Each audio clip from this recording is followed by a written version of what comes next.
El día de hoy vamos a distribuir la sesión de esta manera. Primero vamos a terminar ya de ver los bocetos que nos faltan para ya empezar a trabajar, porque su próxima actividad ya tiene que ver con la comunidad que ustedes eligieron o el grupo de la sociedad que ustedes eligieron, el público que eligen. Más adelante les voy a platicar de qué consiste su próxima actividad. Después vamos a ver algunos comentarios del documental. Ayer les acusé de recibido, pero no los hemos revisado. Y sí vi las respuestas de cada uno y vamos a entrar un poco en detalle de qué nivel de si alcanzan la participación o no, la integración y ese punto. Y después, por último, vamos a pasar a estas exposiciones que algunos de ustedes me enviaron. Pues quienes estén, porque les digo, no sé si son el problema de internet o qué, pero aparecen como entrando y no terminan de entrar algunos. Me están mandando mensajes. Pero bueno, de quienes estén, vamos a empezar con eso. Y yo les voy a, si da tiempo, que yo esperaría que sí, porque somos el día de hoy pocos, una vez que pasen todos ustedes, yo al final voy a un tema que faltaba, que es el de infografía, y yo lo quise dar ese, porque creo que al final lo que podemos ser, lo que puede materializarse para la evaluación de este semestre es por lo menos una infografía que se haga del tema. Entonces, por eso les elegí yo ese tema para platicárselos, decirles en qué consiste una infografía, no tanto, lo que hay más allá de lo que aparentemente vemos, ¿no? Como es incluso una operación cerebral cuando nosotros intentamos hacer infografías o cualquier tipo de cartel o cualquier imagen, porque es importante. Y bueno, finalmente ya les voy a platicar en qué consiste la tarea, que tenés la otra parte del trabajo que ustedes tendrán que entregar. Ya tenemos incluso fecha, es el 7 de diciembre para que se entregue esa parte, ese trabajo que incluye esta infografía. Más adelante, ya cuando tengamos mucho más claro lo del contexto social y la actividad que vamos a realizar para la próxima sesión, les voy a platicar en qué consiste a detalle el trabajo final, aunque ya está en su plan y este en Eminus. Pero pues sí tengan presente que la fecha de entrega que nos estipuló la Secretaría Académica es el 7 de diciembre, martes 7 de diciembre. No sé muy bien porque generalmente siempre ponen el día de la clase, pero esta vez nos tocó el 7 de diciembre. Entonces, para que estén al pendiente. Bueno, entonces dicho lo anterior, si no tienen alguna duda, algún comentario, pues la vez pasada nos quedamos con Dani. Dani, puedes platicarnos a grandes rasgos en unos minutos cuál es tu tema, qué es lo que tú quieres, con qué quieres vincularte o qué quieres comunicar y cuál es el público al que te vas a dirigir en este análisis hipotético. Bueno, mi mamá es educadora, entonces tengo la posibilidad de hacer algo con los niños. Entonces, pues bueno, ¿qué es lo que quiero transmitir? Promover la importancia del patrimonio arqueológico en la zona Maya, en la población infante del Jardín de Niños Jalitic de Jalapaver, que está aquí en el centro. Entonces, pues mi público o la comunidad con la que pretendo vincularme son los infantes que radican de 3 a 6 años del Jardín de Niños Jalitic. La verdad es que son poquitos niños, porque es un jardín vespertino. Bueno, hay matutino y vespertino, pero mi mamá está en el vespertino.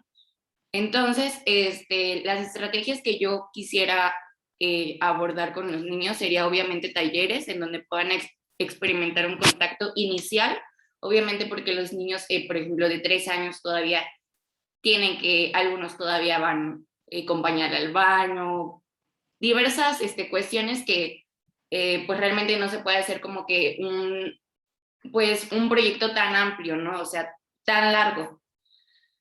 Bueno, lo primero es un contacto inicial con lo que era, quizá a través de cuentos, cantos y películas que ya encontré una película, está en Netflix, y me parece que sí es para niños, y habla sobre la cultura maya, ¿no? Entonces, la pienso incluir. Aparte de material didáctico, como títeres, que a los niños les gusta mucho, y dibujos, o sea, que a través de los dibujos ellos puedan expresar quizá un cuento con títeres y después plasmar lo que entendieron, ¿no? Y hacer volar su imaginación a través de, bueno, mi mamá había comentado que se podría hacer este tipo de planetarios con ellos, o sea, que llevaran quizá materiales, bolitas así de unicel, y a través de las bolitas de unicel, no sé, poner como estrellitas y los planetas para que ellos poco a poco vayan vinculándose con la cosmovisión para posteriormente ya ir como que enfatizando hacia la cosmovisión maya, ¿me explico? Y bueno, también pensaba hacer como que recorridos, pero obviamente como está la situación, eh, pues no se puede, quizá por el Museo de Antropología, pero pues por la situación no se va a poder. Y eso es todo, o sea, a través de cuentos, de cantos, de material didáctico, de juegos, de dinámicas, por ejemplo, la papa caliente, veo que es a lo que los niños les gusta, y no sé, hacerles preguntas como de qué te imaginas que ellos creían o que esto pasaba, o sea, darles como que la espinita, porque en serio que los niños son súper curiosos, entonces darles como que la espinita para que ellos se empiecen a generar preguntas, ¿no? Y pues eso es todo. Gracias, Dani. ¿Alguien tiene algún comentario o alguna pregunta para la propuesta de Dani?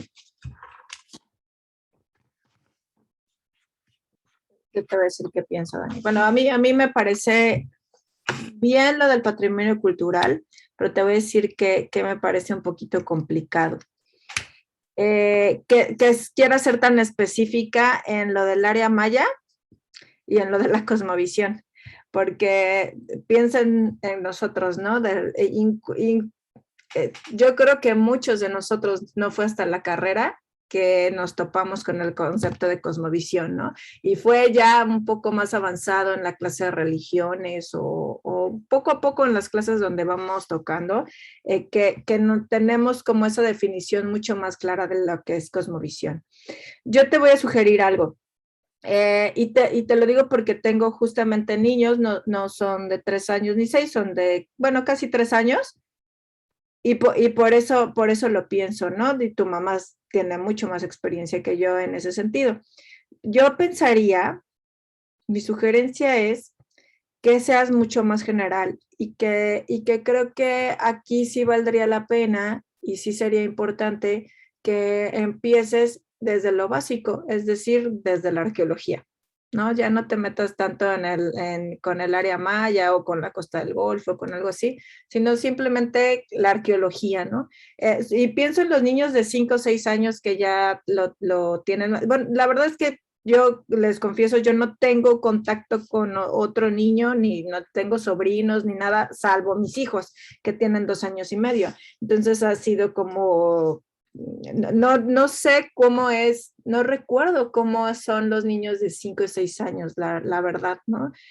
¿Cuáles como las características cognitivas de un niño de 5 o 6 años? Seguramente varios de ustedes sí. Yo no, pero me imagino que de los 3 a los 6 años hay un mundo de aprendizaje y de distinto, ¿no? Porque lo veo aquí en casa en un solo año, ¿no? Cómo cambian. Eh, Pienso que puedes empezar, por ejemplo, con los niños más super chiquititos, sí con cantos y con cuentos. Hay cuentos ya hechos, arqueológicos. Luego te paso ahí 2 olmecas que no generé yo, pero que hizo un fondo para la comunicación y la educación ambiental, que tratan justamente de un niñito con las cabezas colosales. O sea, sí están muy hechos con asesoría arqueológica para niños de esta edad, ¿no? Y, pues no sé qué tanto pinten, o sea, sí sé que pintan mucho, pero no sé qué tanto ya puedan dibujar los niños de 3 años ya algo, no sé, no sé, Pues no yo lo sé. he visto y, o sea, obviamente no es como que tan marcado su, pues porque apenas empiezan con la crayola gruesa y después con la chiquita y demás, ¿no? Pero sí, a veces sí llegan a plasmar cosas muy interesantes, o sea, obviamente no tan, pues como marcadas, pero al menos una idea creo que sí pudieran como que agarrar. Sí, pienso en los más chiquitos, pero definitivamente 4, 5, 6 años, pues sí, ¿no? Y recuerdo una experiencia que nos platicaban justo en un taller de divulgación. La instructora nos está diciendo que lo que generalmente se utilizan pues son los dibujos justamente para que ellos proyecten todo su inconsciente y etcétera.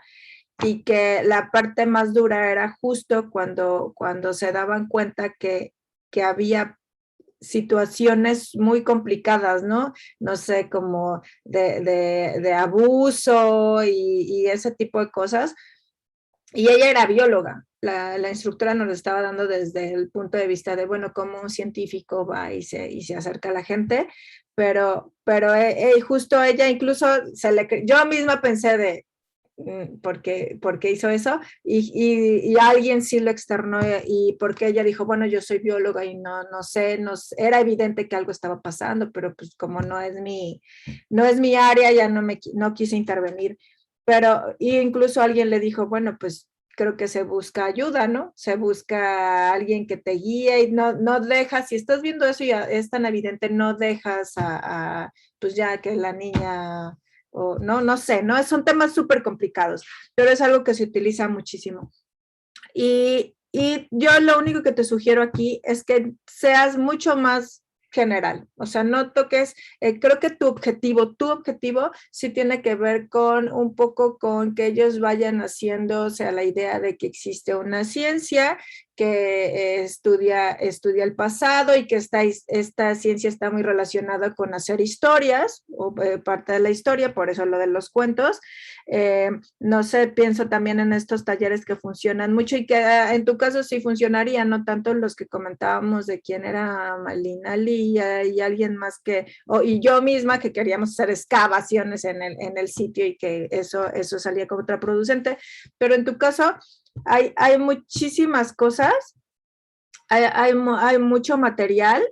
Yo tengo material en el instituto para talleres para niños por si algún día quieres llevarlo a cabo. De esas palitas que venden así como para excavar bueno, no excavar, jugar en la arena. Un montón de juguetitos y también hay cajas así de plástico literal de casa wet para llenarlas de arena y hacer las excavaciones. Eso creo que funciona muy bien con este tipo de público. Pero lo único que te sugiero entonces es que lo amplíes y que tú te enfoques a mostrar que existe la carrera de arqueología y que es una ciencia, ¿no? No les metas ahí el dinosaurio ni nada, justamente tiene que ser así lo que hacemos, ¿no? Eh, pues sí, no sé, ¿tienes alguna duda o algún comentario? No, ninguno, muchas gracias por las sugerencias. Va, bueno, a ver, Denny, ¿andas por ahí? Sí, aquí estoy. Les voy a compartir mi diapositiva, nada más es una. Perfecto. ¿Sí se ve? Apenas está, ya se ve. Bueno, yo pensaba o pienso trabajar con niños y niñas para empezar, pensaba dos opciones, por así decirlo, o dos grupos. El primero era con niños de la Escuela Primaria Himno Nacional de en Tehuacán, y sería solamente para niños de primero, porque bueno, es que mi mamá trabaja ahí, y luego me cuenta así de cómo conviven y eso, y siento yo que sería mejor trabajar con los niños de primer grado en específico, porque para empezar son los que como que el salón con más personas, con más niños, y porque son como los que están más controlados, o sea, están como que aparte, son los más alejados de los demás salones, entonces igual para no contagiar, para no estar como que ocupando mucho espacio, sentía yo que el grupo de primer grado sería como el ideal, pero en realidad podía extender esto a los demás grupos. Y el segundo grupo que pensaba yo, que pretendía, era para niños y niñas que asisten al espacio de organización comunitaria Zona de Creación, la cual se encuentra en la cabecera municipal de Huetlancillo, Veracruz. En este espacio hay niños desde 6 a 9 años y este espacio está enfocado hacia la alimentación como un derecho fundamental para los niños y la concientización del espacio natural, por así decirlo, de Huetlancillo. Por ese motivo, yo pensaba o pienso que el tema que quiero abordar es sobre el origen y uso del maíz a través de la creación colectiva y la creatividad. Para esto yo pensaba o pienso hacer un libro como de actividades o de dibujos, por así decirlo, para posteriormente realizar un taller de pintura y creación de acuarelas naturales en los dos espacios, tanto en la escuela primaria como en zona de creación. A ver, Dani, platícanos. Esta escuela no es multigrado, ¿verdad? O sea, Sí, sí. ¿es Hay desde, multigrado? sí, pero como no van muchos niños porque por lo del COVID y eso, mi mamá me comentaba que, por ejemplo, lo que es sexto y quinto, creo que no hay grupo tal cual. Va el maestro, pero no hay No, niños. ok. O sea, los niños de primero, segundo, tercero, ¿toman en el mismo salón o cómo No, funciona? O son sea, salones diferentes, pero ok, ok. el grupo de Entonces no es primeros, multigrado. no, Ajá. pero el grupo de primero a mí me venía ideal porque está como que alejado de todos los demás grupos, como que su salón está como que más retirado. Ok, tú dices por lo del COVID. ¿O por Ajá, qué? Ok. sí, por lo del COVID, pero como no lo vamos a hacer así presencial, pues sí podría pasar como que el librito de actividades para que mínimo lo vean. Por lo menos hasta los de tercero, ¿no? No, Ujú. no, yo los de sexto, quién sabe si las actividades de los de primero y segundo apliquen. Ajá. ¿Por qué eliges el tema del origen y el uso del maíz? Porque pensaba yo un poco más en en los dos grupos. Para empezar, en zona de creación, porque lo veía yo como más como un alimento, como hacerles énfasis de que el maíz igual es un alimento y que tienen derecho a este. Y en el caso de Tehuacán, porque pues está cerca, ¿no? Hablarles un poquito sobre las cuevas de maíz y eso, pero de forma que no se confundan porque al menos he visto que en Tehuacán como que sí saben, pero a la vez no saben, como que no les interesa ese tipo de temas. Ok, bueno, quizá no ha llegado a nadie a explicárselos. Entonces, ese será tu lugar para que interese, ¿no? Cause ese interés. ¿Qué es esto de zona de creación? Zona de creación es pues es una organización, es como, ah, es un espacio en donde los niños regularmente van, tengo entendido que van una vez a la semana a dibujar, a ver documentales, a ver películas, a crear huertos. Incluso hay días en los que van específicamente solo a comer si es que lo necesitan. Van hay diferentes talleres. Ahorita vi que había un taller de estampado y pues ahí les enseñan prácticamente a todo esto, a la creación colectiva prácticamente. Ok, bien, suena bien. Entonces, creo que tendrías que elegir un grupo, ¿no? Primero, o sea, ya sea el de 6 a 7 años de la escuela o el de zona de creación. Depende también de cuáles sean tus facilidades. Creo que el tema está muy bien y sobre todo por el lugar donde dices que están y la cercanía y porque lo puedes ligar con cuestiones de alimentación y uso de la milpa y etcétera. ¿Ahí se dedican a la siembra de maíz? ¿En Tehuacán o en Huatlancillo? En ambos. Ay, pues en el lugar que elijas, sí. O sea, es como Sí. su fuente de subsistencia más fuerte. No, en Tehuacán no, pero en Huatlancillo sí. Okay. Oye, ¿y esta parte de Tehuacán no es patrimonio de la humanidad? ¿No entra? O sea, Pues sí, Tehuacán sí, pero porque hace poco se declaró toda la zona, o sea, toda la zona de alrededor, justo como una zona mixta, es decir, no solo lo arqueológico, sino también lo ambiental, y fue una zona muy grande alrededor de Tehuacán que se declaró patrimonio. ¿No sabes si estos dos lugares están dentro de eso? no, la verdad no, Huatlancillo no.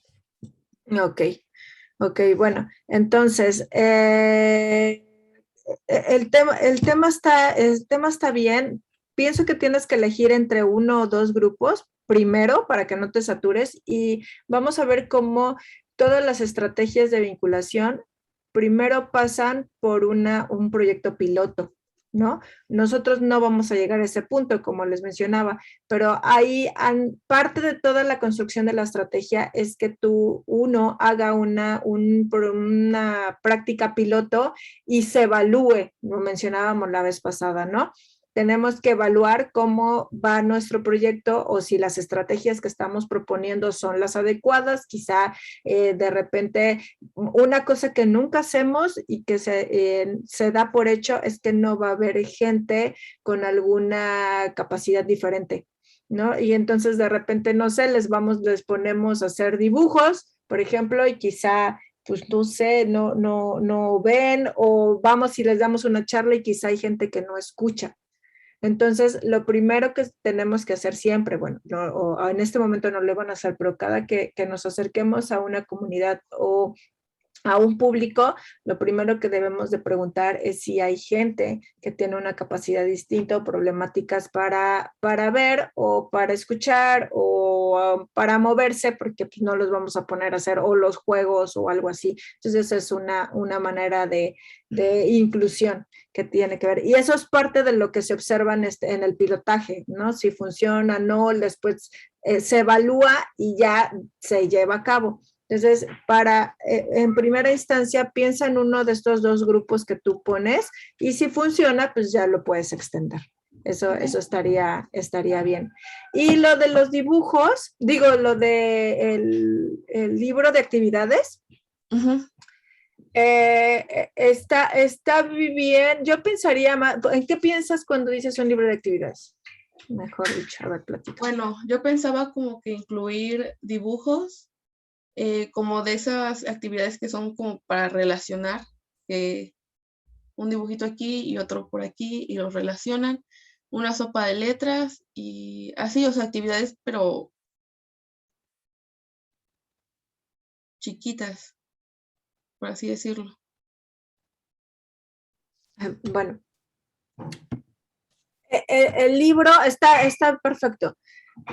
Piensa quizá en un folleto, ¿no? Okay. En un folleto porque también algo que no estamos viendo ahorita, pero tienen que tomar en cuenta es justamente el presupuesto, ¿no? Porque nosotros luego queremos hacer así como el taller o no sé, una lona como lo que nos mencionaba Miquel la vez pasada. Y ahorita yo entiendo que sea hipotético, pero ya cuando sea real o si lo quieren llevar a cabo de manera real, pues tenemos que pensar en eso, en el dinero, ¿no?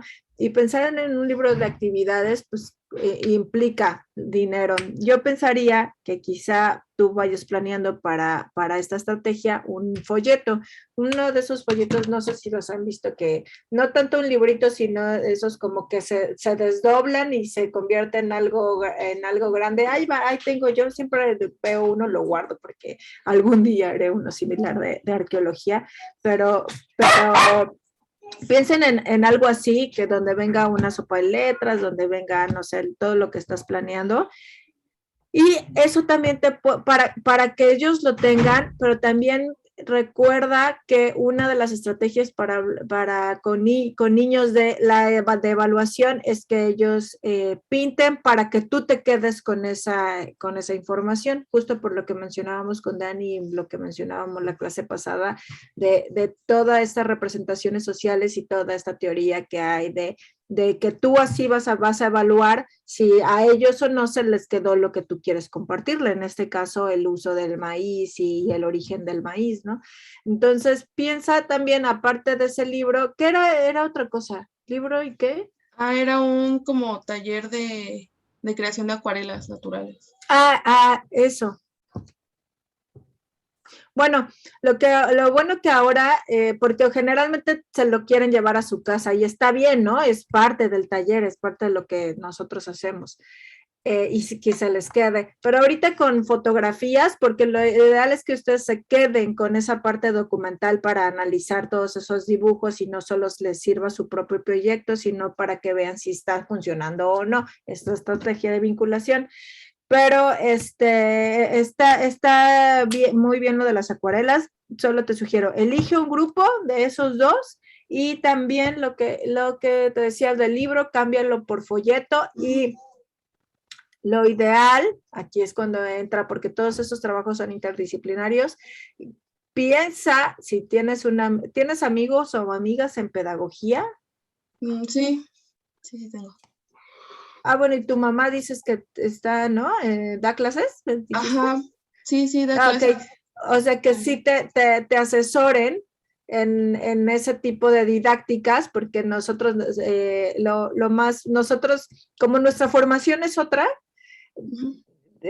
la verdad es que somos bien reducidos, pero hay un montón de estrategias que tienen los pedagogos y los educadores súper bonitas, súper fáciles, súper baratas, que funcionan y que podemos adaptar toda nuestra información. Entonces, si quienes vayan a acercarse a niños, intenten buscar a un pedagogo o una pedagoga, un educador, si tienen ahí, veo que algunos de sus familiares lo es, que los asesore en ese sentido, que les dé un montón de ideas. Hay unas que son muy bonitas y muy sencillas. Entonces, también para que te den ideas para tu folleto.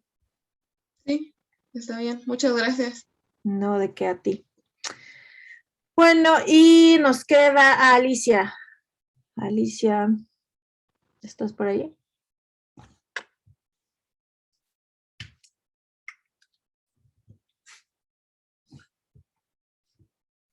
Alicia. Ya, perdón, es que no podía activar el micrófono. Bueno, Cuéntanos. más que nada, el proyecto que tengo en mente, como dije como le comenté hace rato, espera. Como le comenté hace rato que, pues, usted nos había dicho de que pues, no íbamos a llevarlo a cabo para la evaluación, pues traté de desarrollar un poco un proyecto que sí me gustaría llevar a cabo, pero pues no lo había no lo había tomado en cuenta para esta clase porque, pues por el tiempo, ¿no? Porque el proyecto que sí me gustaría realizar en un futuro también tiene que ver con involucrar a los niños, pero no de manera pues como talleres o ese tipo de cosas, sino de que pues justamente hace unas semanas vi de que pues sería muy bueno realizar un libro infantil, y bueno, mi tema más que nada es pues como que ilustrar la vida cotidiana de la sociedad, bueno, de los grupos arcaicos, ¿no? Pues en México, ¿no? Para que pues ellos también como que pudieran adentrarse, o sea, bueno, yo estoy tomando este tema porque es como que, o bueno, yo recuerdo mis clases de primaria y todo eso, y pues recuerdo que pues esos temas sí eran un poco, pues a la introducción a cuestiones arqueológicas, ¿no? Entonces siento que em, si hago un libro ilustrado, o bueno, es que sí, yo sé que el libro suena un poco complejo, pero pues obviamente, o sea, como es para niños, pues yo creo que es un poco más, bueno, para mí sí sería un poco más fácil porque pues nada más es como que cuestión de dibujos y en todo caso de que no se pudiera como que tal publicar, pues sí buscaría la forma en que los niños pudieran acceder a esos dibujos, pues por otro tipo de medios, ¿sabe? O sea, lo del libro es un poco más, ay, perdón. Lo del libro es un poco más ambicioso, pero pues la cuestión ilustrativa es la que más me importa. O sea, independientemente si sea un libro o en una infografía o en una actividad para este, los niños, ¿no? Y pues también tengo, bueno, me surgió esta idea porque pues a mí siempre me ha gustado trabajar con niños y por lo tanto siento que tengo, o sea, obviamente, ¿no? También me apoyaría de otras, pues de conocimientos o de personas que estudian pedagogía, pero pues siento que sí tengo esa como que, es que no es como decirle don, pero sí tengo esa paciencia o esa facilidad de interactuar con niños, ¿no? Entonces también es por eso que lo hago y pues como tal, pues sí, yo no tengo familiares que tengan, que sean maestros o todo eso, pero sí, o sea, sí tengo contactos y sé que pues en algún momento sí podría ser viable de que pudiera ir a varias escuelas para hacer este tipo de, o sea, sí me gustaría hacer como una charla, pero obviamente sería muy sencilla. Y pues ahí entra lo de la cuestión pues ilustrativa, ¿no? De que los niños se acerquen a estos temas no tanto como nosotros lo haríamos, ¿no? O sea, por medio de charlas, conferencias, obviamente, ¿no?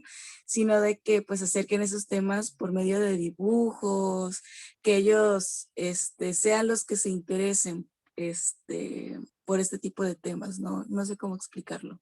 Todavía me falta organizarlo un poco más, pero a grandes rasgos este es como que mi esposo, pues la idea general de todo del proyecto que me gustaría hacer. Ok, tienes que escribirlo para que esas ideas se aclaren. Y la otra pregunta es, bueno, la pregunta es, para tu evaluación, en esta estrategia hipotética, no tan hipotética, o sea, no es que sí piensen algo inmediato, ¿cuál es tu público? O sea, que yo entiendo que son niños, que puede ser, no sé, no sé si en kinder o de primaria, ¿no lo dijiste? Pero pensar en que en un público en específico. Pueden ser los niños de Jalapa, ¿no? Si estás en Jalapa, ¿no? O si eres jalapeño, ¿no? Sí. No tiene que ser los niños de la escuela de Carlos Acarrillo, ¿no? No, o sea, puede serlo como lo han hecho varios, es un público inmediato y recuerden lo que vimos la vez pasada. No, ya no hay que hablar de públicos en general, sino de público en particular. No hay que hablar de público en general, sino de públicos en particular, ¿no? Verlo más de manera mucho más específica. Sí se puede hacer de una comunidad, de una escuela, de un rango de edad, etcétera, de una colonia, etcétera. Pero también puede ser que tú quieres acercarte a los niños de Jalapa o de cierta colonia de Jalapa, de escuelas públicas o de escuelas privadas, depende, te puedes reducirlo. O sea, lo que me refiero es más o menos en qué público, y algo que van a trabajar para la próxima semana es cuál es el contexto social de ese público. Entonces, para que te vayas dando una idea, o si tienes una idea, no lo platiques, de más o menos cómo te lo imaginas. Porque, por ejemplo, si piensas en niños de escuelas privadas, lo más seguro es que ellos sí tengan acceso a Internet inmediato, ¿no? Y fácil. Entonces puedes pensar en estrategias a nivel Internet.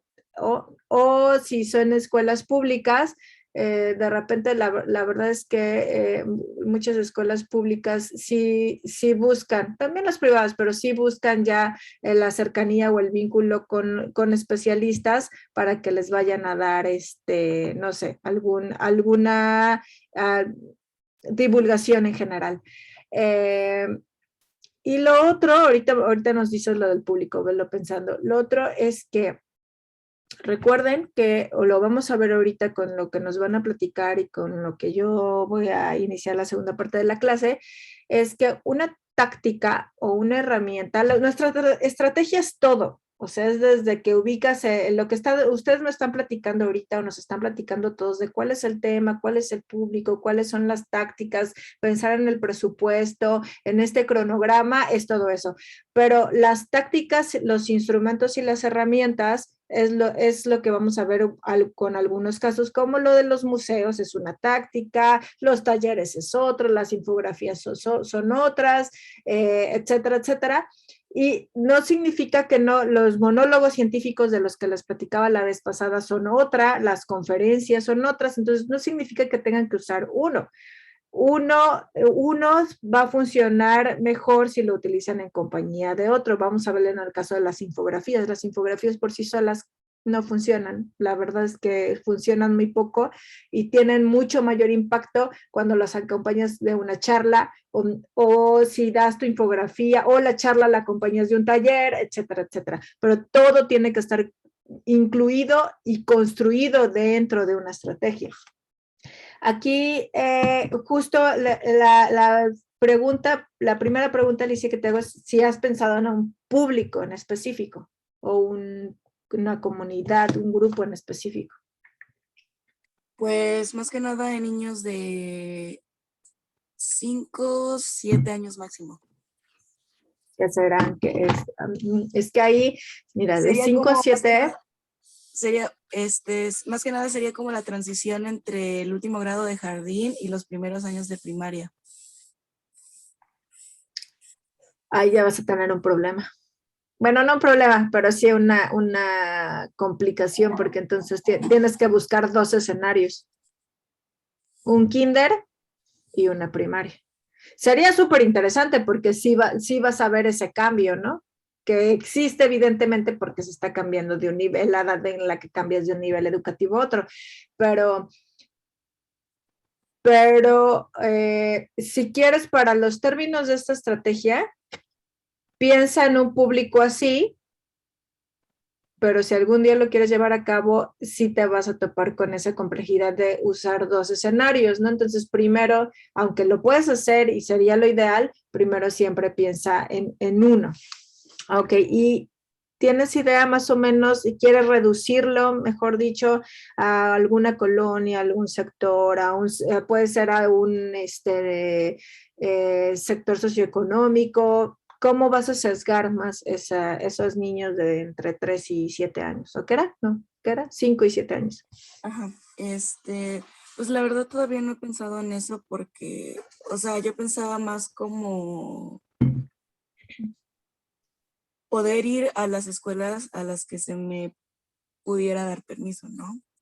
Porque, o sea, sí lo he pensado de que, quizá yo podría buscar, escuelas cerca de mi colonia y pues, ser específicas, ¿no?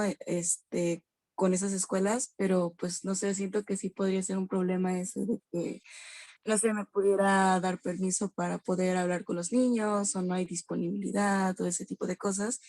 Entonces, pues más que nada sí buscaría esa flexibilidad de, pues, donde se me pueda hacer donde me dejen hacer ese tipo de actividades. Otra cosa que podrías hacer es, uno piensa primero en las escuelas y pues sí, ¿no? Ahí están los niños. Aparte, ahorita sí hay que hacerlo todo, siempre acercándose a las autoridades, con permiso de los papás, etcétera, etcétera, y la escuela es como el lugar. Pero tú trabajaste en museos, entonces ahorita lo que nos vas a platicar también. Entonces también piensa que otro camino puede ser justo el Museo de Antropología. Y ya ves que existe esta sección de los cuates del Max. Entonces, otro camino en esta vía hipotética y no tan hipotética, que espero que la realicen más adelante, puede ser a través de los cuates del Max, ¿no? O sea, hacer una colaboración y un vínculo con los cuates del Max, donde tus tácticas, como este libro que mencionas, y antes de que entren a las salas, y les den la exposición, pues entonces tú empiezas a platicarles sobre lo que había antes y que no lo ven ahí, ¿no? ¿No? El arcaico que tanta falta hace, por cierto, que alguien les hable del arcaico. Entonces, piensa que esa podría ser otra estrategia. ¿Estarías de acuerdo posicionarlo en ese contexto de público para fines de este trabajo? Sí. ¿Segura? Lo digo Sí, porque para la próxima clase ustedes tienen que hacer 2 o 3 párrafos del contexto social o lo que les salga del contexto social de su público. Es decir, por ejemplo, Malinali tiene que contarnos cuál es el contexto social, sociopolítico, económico, discúlpame, Malinali, ¿cómo se llamaba el sitio? Está en Tula, ¿no? Sí, en Tulancingo, es el sitio de En Tulancingo. Huacalcalco. Ok. Entonces, por ejemplo, lo mismo va a suceder con Armando, con Denny, con Diana, con Dani, todos, ¿no? Los que, Briseida, quienes han participado ya. El contexto social, ¿no? Y les pongo un ejemplo de mi caso, si quieren un poquito más adelante para que vean, y tiene que ver con cuestiones de, bueno, son escuelas, yo me dirijo a los niños, son escuelas multigrado, ¿no? Eso quiere decir que los niños de primero a tercero, no, en la escuela de Antonio Plaza los niños de primero a sexto toman todas clases con la misma maestra en un salón y son 10. Pero las escuelas cercanas sí se dividen entre 1 y a tercer grado y de cuarto a sexto, pero siguen siendo multigrado. También otra cosa que parte de mi contexto social y que mi meta es, les voy a hablar la próxima semana del proyecto, de mi estrategia para que tengan así como claro cómo se va construyendo y cuál es el contexto social y todo. Pero otra cosa que menciono es que ahí mi meta es el patrimonio, en la salvaguarda del patrimonio cultural, porque ya les he platicado lo que hace la comunidad cuando encuentra piezas arqueológicas es venderlas. Practican el tráfico de piezas, ¿no? Sin estar conscientes de ello. ¿Y por qué? Tiene que ver con que las encuentran con la tierra y que las encuentran con el agua, y ellos son agricultores y pescadores, entonces de alguna manera está interiorizado que todo lo que proviene de la tierra y el agua tiene una función práctica. Entonces, por eso también las venden. Entonces, todo este contexto social que yo les estoy diciendo de, bueno, hay mucho tráfico porque han aparecido piezas y las venden, las trafican, cuestiones económicas, políticas, que pueden encontrar evidentemente en internet si no las saben, y si son de ahí o si son de lugares cercanos, pues ustedes las conocen perfectamente. Lo que le preguntaba a Denny ahorita de, bueno, ahí su principal recurso de subsistencia es el maíz, o sea, todo eso tiene que venir, ¿no? Tenemos que reconocer el contexto social, porque recuerden que nosotros utilizamos el método de vinculación etnográfico contextual. Entonces, tenemos que conocer el contexto bien para ver si nuestra estrategia va a funcionar o no, porque les mencionaba también en la clase pasada, no hay un machote o un formato para hacer una estrategia. Todo va a depender de nuestro objeto de estudio, de nuestro objetivo de estudio, de nuestro planteamiento, de nuestro público. Entonces va a cambiar la estrategia que conforme a Alicia, a la que conforme haga Armando, a la que haga Denny, a la mía. Entonces, la siguiente tarea tiene que ver con el contexto social. ¿Qué nos pueden platicar de sus públicos? Y si ustedes, lo digo porque si tú aceptas, Alicia, o piensas en pensar en que esta estrategia tú la vas a utilizar con los cuates del MAX del Museo de Antropología de Jalapa, entonces tienes ese contexto social, tiene que ver con que uno, bueno, existe un programa que se llaman Los Cuates del Max y que, bueno, tiene estos objetivos. Me imagino que está en la página del Museo de Antropología de Jalapa, si no, pues me imagino que también tienen contacto con Asminda. Y la otra es qué tipos de niños van al Max, ¿no? ¿Qué edades tienen? Si incluso hasta a nivel socioeconómico, si son de Jalapa, si es un público recurrente, o sea, cada 8 días van los mismos niños o no. Ese tipo de cosas que, o en general, ¿no? Del contexto social del museo, cuánto tiene este programa, qué edades atiende a los niños, ese tipo de cosas, ese sería el contexto social. O si lo quieres hacer en general de una colonia o de Jalapa en general, los niños de Jalapa en general, entonces tienes que mencionar, hacer un estudio breve de del contexto social de los niños de esas edades en Jalapa, ¿no? ¿Qué representa Jalapa?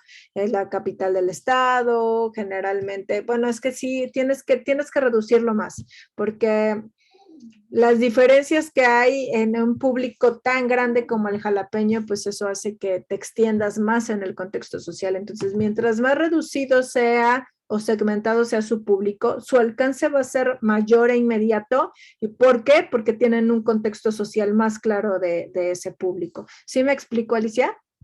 Bueno, ¿y todos? Sí, maestra. Sí, maestra. Ok. Sí, o sea, como le dije, Entonces, pues sí tengo que hacer más trabajo porque tengo que acotar todavía muchísimo más y definir bien el proyecto. ¿tú tienes difusión y extensión ahorita? Y justamente estoy con Asminda. Ah, ok. Entonces, puedes hacerlo ahí. O también, digo, yo pienso en el museo porque pues, es como nuestra referencia inmediata, pero también hay otros museos. Acaban de abrir el CANA, ¿no?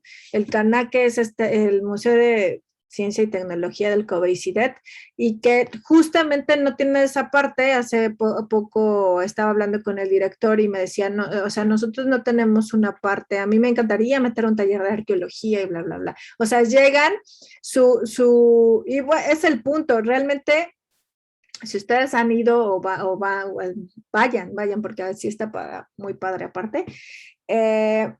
Su conexión inmediata hacia la antigüedad son los dinosaurios, ¿no? Entonces sucede lo que todos sabemos, ¿no? Piensan que los dinosaurios convivieron con los humanos y entonces hacen una mezcolanza de arqueología, paleontología, etcétera, etcétera. Entonces eso es algo que sí debemos de actuar desde la infancia, debemos meter desde la infancia. Entonces, si tú piensas hipotéticamente, igual para salirnos un poco de nuestra área de confort y no pensar en el Max, porque ya también hay un proyecto muy establecido y quien quite y en el canal sí acepten y hasta hagas tu taller ahí en el canal, y estaría padrísimo que se metiera algo de arqueología. Entonces, no sé por qué no hipotéticamente piensas en algunos de estos dos espacios. No sé, ¿qué piensas? Que se me ocurren No, varias sí, cosas. sí, también había pensado en esa posibilidad porque, pues yo dije, bueno, una posibilidad es de que yo pueda ir a las escuelas directamente, pero también sí había pensado en que, pues, muchos lugares, los museos y todo eso también invitan a las escuelas a que vayan a esos sitios y pues de hecho, o sea, recordando pues cuando yo estaba en la primaria, pues eso pasaba, o sea, que eran invitaciones por parte de, pues, en ese entonces Ay, ¿cómo se llamaba este? ¿Dónde está ahorita el canal? El de Mix, Mix, ajá, o ¿no? sea, eran Ajá. invitaciones que hacían directamente a la escuela y la escuela decidía si o no, ¿no? Entonces, pues yo creo que también esa sería una buena posibilidad porque pues muchas escuelas yo creo que sí estarían, pues interesadas y pues ya sería un poquito más, yo también siento que sería fructífero porque sería como que acercar a los niños a los museos, ¿no? Que siento que también es una parte importante porque pues si no están en contacto con esos lugares también cómo se podrían o cómo podrían ellos generar un interés, ¿no? Ujú. Sí, y aparte, por ejemplo, si piensas en el de Caná, eh, creo que también sería enriquecedor en varias vías, no solo por lo que mencionas, sino porque sería posicionar a la antropología y a la arqueología como una ciencia. O sea, tú la estás pensando como una ciencia, ¿no? Y por eso está no solo en el Museo de Antropología de Jalapa, sino en el Museo de Ciencia y Tecnología, o no se llama Museo de Ciencia y Tecnología, pero sabemos que es un museo de ciencia y tecnología. Entonces sería bueno desde varios aspectos, hasta como disciplina, ¿no? Sí, tener un lugar ahí, ¿no? Y cómo hacemos ciencia de esos temas como el que tú propones del arcaico. ¿Tienes algún proyecto con Asminda? O sea, ¿hay Sí, pero algún...? eso es más como una divulgación digital. Ok, no. Puede ser parte de, pero pensemos en una estrategia mayor, ¿no? Entonces piénsalo para que vayas viendo y nos platiquemos la próxima semana todos cuál es el contexto social, ¿no? Ahí entraría un poco de lo que sabes de la historia del mix, ese al que tú ibas y al que íbamos de niñas, y cuál es la diferencia con en qué está cambiando, un poco que se hablen de las salas, si tienes la oportunidad de ir, o si ya fuiste, entonces escribe un poquito de él, o indagar qué edades van, qué tipo de conocimiento es el que se imparte y el que hace falta, que evidentemente es el que todos sabemos, ¿no? En la antropología, pues no hay nada, porque de entrada muchas veces ni es concebida como una ciencia y hace falta hacerlo. Entonces, bueno, gracias Alicia. Cualquier duda, de todos modos, ahí estoy para todos. Si tienen dudas inmediatas en el correo, ¿va? Y bueno, Fedra, ¿nos escuchas en alguno de tus ventanas? Fedra. Hola. Bueno, ¿Nos escuchas? ¿me escucha, profesor? ¿Nos escucha? Sí, sí, la escucho. Ok, Bueno. ¿Se te complica la conexión? Un poco, profesora, pero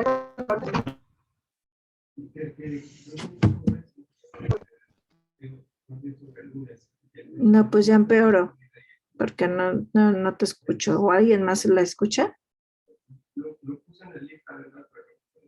¿Es ella o soy yo?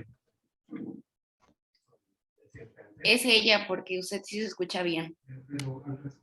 Ok. Fedra, igual mejor apaga tu cámara, creo que se escuchaba ligeramente mejor.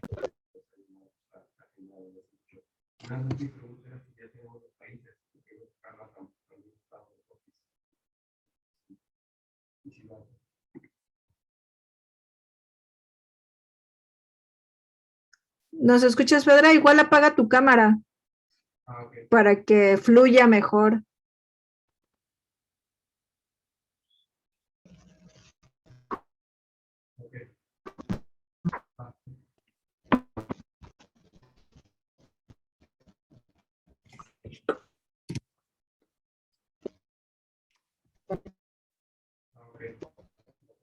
No, si estás hablando no te escuchamos nada, Fedra.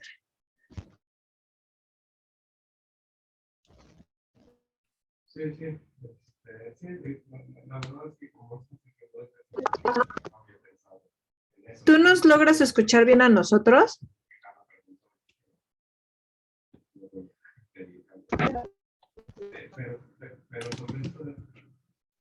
Te voy a escribir en el chat.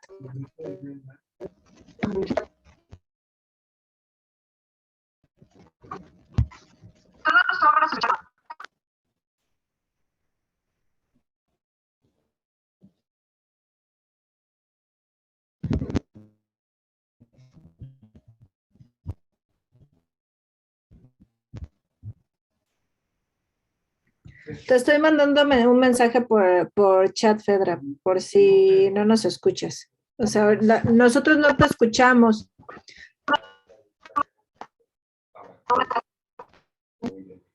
No te escuchas claramente, pero sí, pero mi pregunta es si tú nos escuchas a nosotros para poder seguir la clase. Si no, de todos modos, si tú nos estás escuchando, como nosotros estamos escuchando, que no te escuchamos nada, entonces el video va a estar ahí para que no tengas problemas, porque nosotros no te escuchamos nada.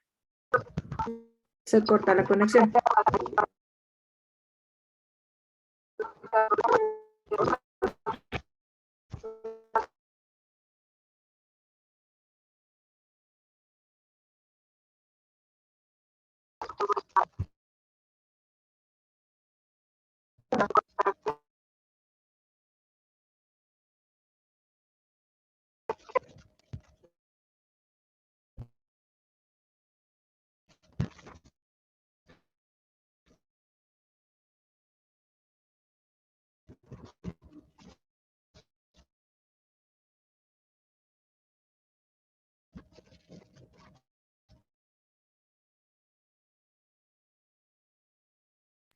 Te mandé un mensaje, Fedra, ¿va? Para que podamos continuar con la clase. Y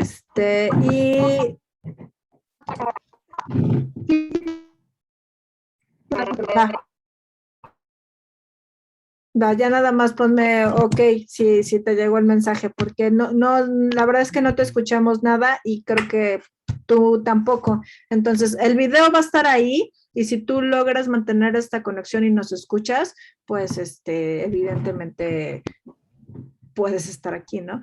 Pero si no te estreses, no te preocupes. Desde el principio hablamos y yo sé cuáles son las condiciones de todos, lo platicamos y también les mencioné que lo ideal es que siempre estemos presentes y practicando y dialogando y todo, pero entiendo que hay situaciones complicadas, yo misma las he tenido. El video va a estar ahí para que ustedes lo consulten cuando ustedes quieran. Entonces, voy a seguir con la clase, Fedra, y ya mándame un correo o un mensaje al rato. Ya te mandé ahí el mensaje, ¿sale?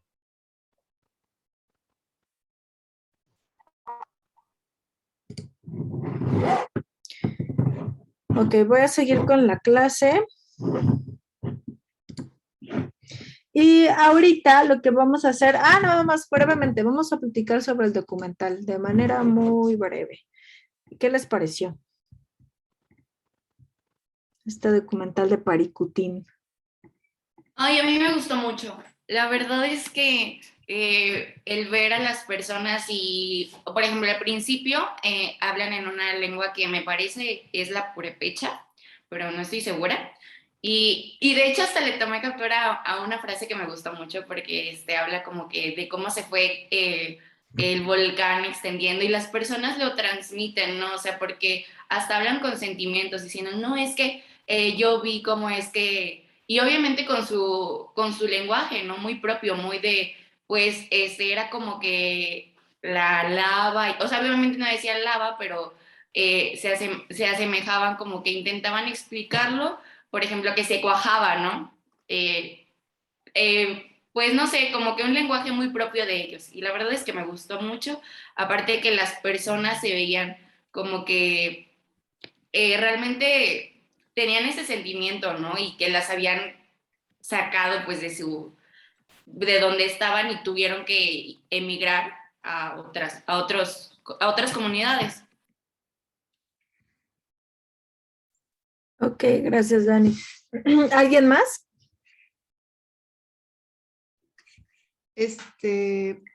Yo, pues a mí me pareció muy, muy interesante. Estaba pensando, mientras veía el video, pensaba en todo lo que el vato tuvo que pasar, ¿no? Así como que me fui, desde que empecé a ver el documental, así como que, ok, ¿cómo llegó a la comunidad? Ok, ¿cómo empezó a hacer interacción con los habitantes? Ok, tuvo problemáticas, ok, está muy chido el video, pero o sea, qué es lo que él vivió de fondo? Como que esa parte, a mí me hubiera gustado que se hubiera extendido mucho más, ¿no? Todo lo que estaba detrás de ese video, ¿no?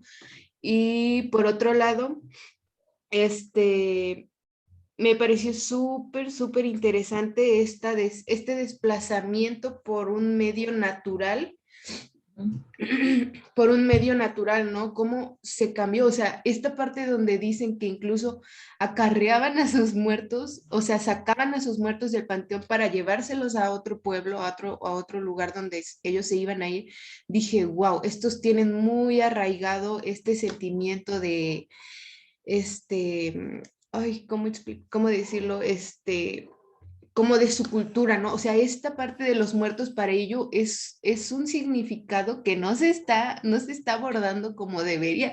Yo dije, no, o sea, es que toda esta cosmovisión del pueblo a mí me pareció fenomenal, ¿no? O sea, tanto en la parte de que desplazaron su pueblo, que todavía pasaban junto a la lava y no les daba miedo y decían, veían cómo se iba extendiendo.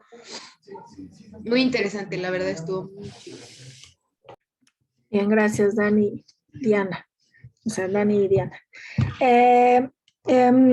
¿Hay alguna participación de algún antropólogo o antropóloga en el documental? De lo que se dijo, obviamente. No quería que vieran todos los créditos, sí, hasta el final, que hubiera sido interesante, pero díganme, ¿quiénes participaron? ¿Quiénes declaran? Participó un cineasta que fue el director del todo el proyecto del documental. También participó, bueno, el Instituto de Geología de la UNAM en el campus de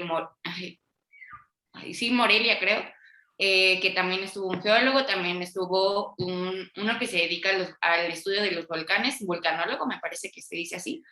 Y eso fue lo único que pude rescatar, porque al principio lo dijo. Y también mencionó nombres, pero... La menciono por lo que también comentaba Diana, ¿no? De todas las cosas que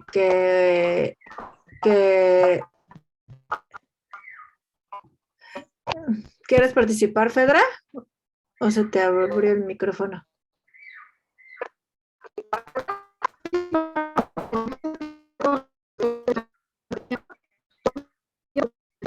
No te logramos entender.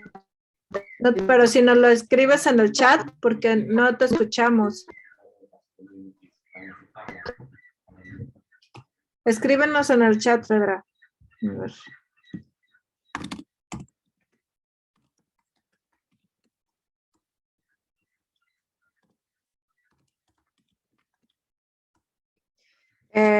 Lo menciono por lo que justamente también decía Diana, ¿no?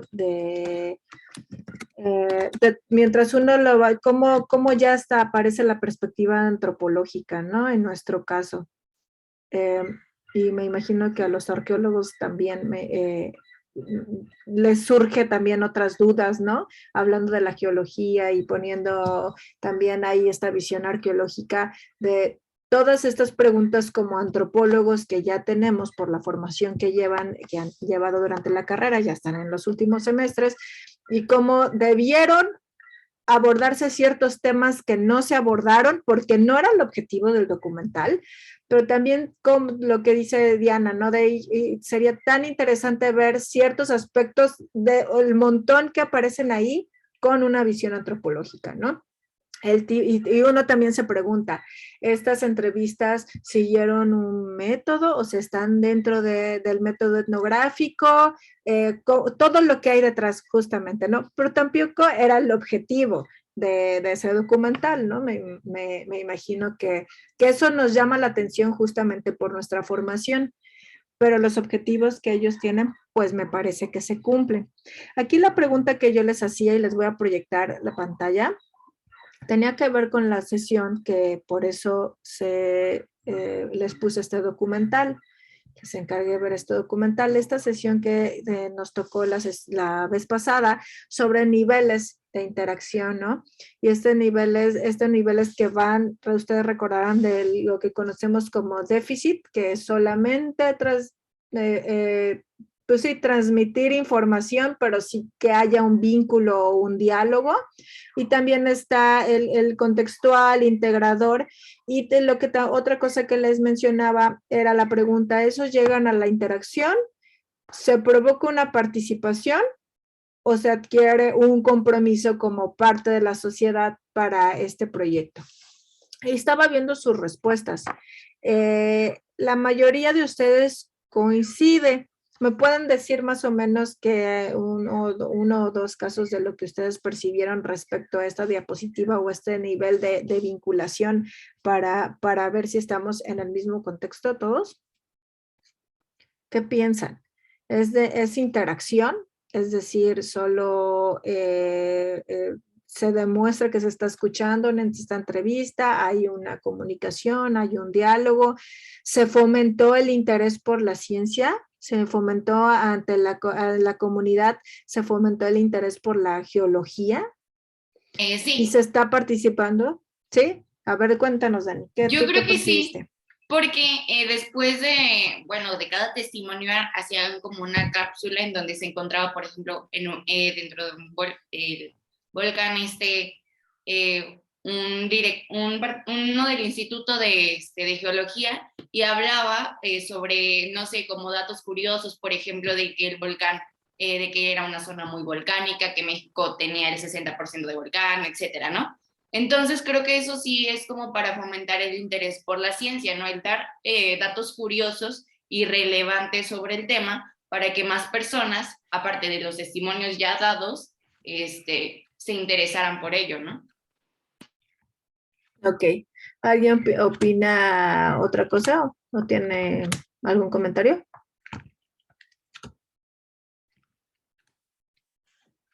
Aquí creo que tenemos que distinguir dos puntos. Y aquí el punto está, a ver, ahí les va, el punto está entre todo este proyecto que hay detrás de este documental, ¿no? Y una cosa es el proyecto, qué se está buscando, cuál es su objetivo, etcétera, y otra cosa es el documental. Entonces, lo que menciona Dani tiene que ver con los alcances del documental. ¿Para quién está pensado este documental? Está pensado para la gente de la comunidad a la que les hizo todas estas entrevistas, o está pensado para nosotros, para el público que es con el que se tope quizá para estudiantes de geología, para gente interesada en la geología o para gente interesada en esta parte del país, para nosotros que lo estamos viendo en clase. ¿Cuál es el público del documental? ¿La comunidad o gente que no es de la comunidad? No, yo creo que es obvio que no es que no es para la comunidad, es para gente de fuera, porque en primera, o sea, aunque hay una relación entre investigador y y objeto de estudio, porque pues en realidad eso son, ¿no? Las personas, pero no hay algo que realmente se deje. O sea, no hay un intercambio de saberes o que sea algo que se quiera como modificar o como que o sea, algo que se quiere establecer en el pueblo. No existe nada de eso. O tan solo es a lo que yo veo en el video, porque es puramente extraer información de la historia del pueblo, de sus anécdotas, etcétera, pero algo que se deje en el pueblo, no. Aunque Ok, eso es... ajá. me parece que al final les regresaron el material de sus entrevistas y el audiovisual, ¿no?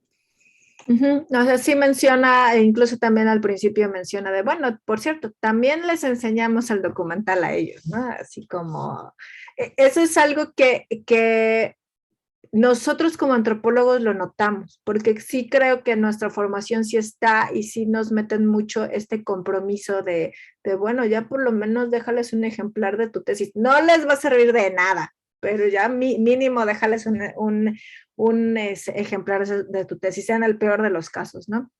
Pero aquí creo que el punto está. Y las dos opiniones que tienen y el resto de sus compañeros son acertadas. O sea, tenemos que distinguir dos públicos, ¿no? Los participantes de toda esta comunidad, y nosotros lo vemos desde ese punto de vista, porque somos antropólogos y porque vemos el vínculo con la comunidad, pero para ellos no era el objetivo. Para ellos el vínculo era con el resto de la sociedad no especializada, que lo que intentaba era fomentar el interés por la ciencia. Y quizá lo logran, quizá no lo sabemos porque no es el diálogo con nosotros, o no sé si algunos de ustedes escribió ahí en el video de YouTube abajo, o se contactó, o se piensa contactar con quien está haciendo el documental. No hay una forma de establecer ese diálogo. ¿Ven? Lo que estábamos viendo desde esta diapositiva, está el documental per se, así solito, lo que está haciendo es justamente transmitir información. Es valioso, es válido, se puede, funcionará porque incluso nosotros lo estamos utilizando para nuestra clase, seguramente en geología lo están utilizando y seguramente alguien que lo vea, un niño, un joven, alguien que lo vea diga, ay, yo quiero estudiar geología, quiero estudiar antropología, si es que alguien más lo lleva por el camino de, bueno, todo lo que se hizo aquí puede estar enmarcado y si se involucra un antropólogo, la riqueza de este documental pudo haber sido superior. No por ser, bueno, sí, por ser antropólogos, pero por meter el factor sociocultural, ¿no? Y no es participativo, es contextual en el sentido de que sí se enfoca en un contexto social en específico y en un contexto geográfico en específico. Es participativo porque provoca esta colaboración con la gente, pero realmente no llega al punto de integrador. ¿Recuerdan este ejemplo que les ponía de los pescadores de Alvarado que sí llegan a participar, sí llegan a integrarse en proyectos que generan propios, o sea, ya se sale el biólogo, se sale el comunicólogo, se sale el antropólogo y ellos siguen funcionando. Lo mismo pasa también con museos comunitarios exitosos, ¿no? Entra primero el arqueólogo o el antropólogo o la antropóloga o el museógrafo para apoyarlos en cuestiones de museísticas, pero si no hay una convicción por generar y cuidar este museo, tiene que ser un proyecto integrador de la propia comunidad para que esto funcione, porque tarde o temprano el arqueólogo, el antropólogo o el museógrafo se va a salir de ese. Esa es nuestra meta, ¿no? Que nosotros nos podamos salir y que este proyecto de vinculación se genere y se mantenga de manera integral dentro de la comunidad. Entonces, no sucede con este documental porque no era el objetivo del documental, porque los antropólogos somos los que pensamos así, por eso existe una clase de vinculación a la comunidad en nuestra carrera. Estaría fabuloso que se integre ahora un antropólogo, si es que no lo hay, y entonces se empieza a pensar cómo este documental puede ser una táctica dentro de una estrategia para que, no sé, haya memoria colectiva, se ocupen, se realicen cuentos, se realicen quizá algunos relatos de su memoria colectiva que ya lo están transmitiendo dentro del documental, pero que de alguna manera ellos lo tengan o que se generen, lo que estaría increíble también, ya pensando, más es que esto se devuelva de tal manera a los más jóvenes de la comunidad de esta parte para que dentro de su memoria colectiva ellos construyan identidad y memoria y cuidado por su entorno y valores, etcétera, etcétera. Pero es como todo un círculo para que se vuelva participativo. Entonces, tuvimos que haber dividido en dos, ¿no? Lo que se está haciendo el proyecto, si es un proyecto realmente de vinculación a la comunidad o si su objetivo era el documental. Y si su objetivo es el documental, como lo vimos, si realmente lo que se está provocando es un diálogo. Si no hay un diálogo y no una evaluación, entonces su impacto va a ser poco y quizá llegue a fomentar el interés por la ciencia, pero no va a ir más allá de este intercambio de saberes como lo mencionó Diana. ¿Sí queda claro este punto? Es un proyecto súper interesante, es un proyecto muy bonito, es un proyecto creo que muy bien hecho, pero que tiene un objetivo distinto al que se puede hacer desde la antropología y un alcance muy valioso que llega a nivel de participación, pero no de integración. ¿Sí queda clara esta parte? ¿Y el por qué? Sí, maestra. Armando, Amalinali, Sí, ¿están por ahí? Sí, sí queda. aquí andamos. Ve bien, va. Entonces, eso es lo que quería comentarles un poco tienen que ser más analíticos y como nuestra invitación es cuestionarlo todo, ustedes tienen que cuestionarlo todo. ¿Va? Desde el principio. Entonces, no todos los proyectos llegan a este grado de interacción profunda, porque tampoco es su objetivo. Entonces, cada una de sus estrategias, ustedes tienen que pensar, bueno, ¿cuál es mi objetivo? Quizá yo solamente quiero transmitir, y a alguno le llegará esta información y servirá de algo. Pero si mi objetivo es el de comprometerme, el de interaccionar y el de volver algo participativo, entonces seguramente mi alcance será mayor, será mucho más trabajo, mucho más complicado, pero los objetivos se cumplirán de manera inmediata y de manera más profunda. Entonces, todo es valioso, todo es valioso. Ok, les voy a empezar yo con la exposición de infografía para que nos quede claro y nos dé tiempo de explicarles su actividad para la próxima sesión. Y si nos sobra un poquito de tiempo, vamos a pasar con cada uno de ustedes con los temas que se les asignaron a cada uno de ustedes para que empecemos a conocer las tácticas y las maneras en que nos podemos vincular. Ya sabemos los niveles, ya sabemos cómo lo hacemos nosotros, que aspiramos a lo participativo, integrador, transversal, etcétera, desde una perspectiva sociocultural, pero hay diferentes tácticas para hacerlo, como ya lo vimos. Entonces, si están de acuerdo, voy a empezar con la exposición sobre infografías. Entonces, yo estoy segura que han visto infografías por ahí. Han hecho infografías, me imagino también. Y hay una persona que es como el padre de la infografía, ¿no? Que se llama Alberto Cairo. Cuando tengan la oportunidad, ustedes, les voy a pasar un libro, justamente el del arte funcional. Ay, tengo los dos, no sé cuál les voy a pasar de estos dos. Creo que el de infografía. Son muy parecidos, pero el de infografía es para que lo vean, porque aparte es muy didáctico, muy ameno. Este señor lo que hace es todas las infografías que ustedes están viendo, esta es una muy famosa de él. Cuando tengan la oportunidad de googlearlo, métanse, y hace infografías muy bonitas.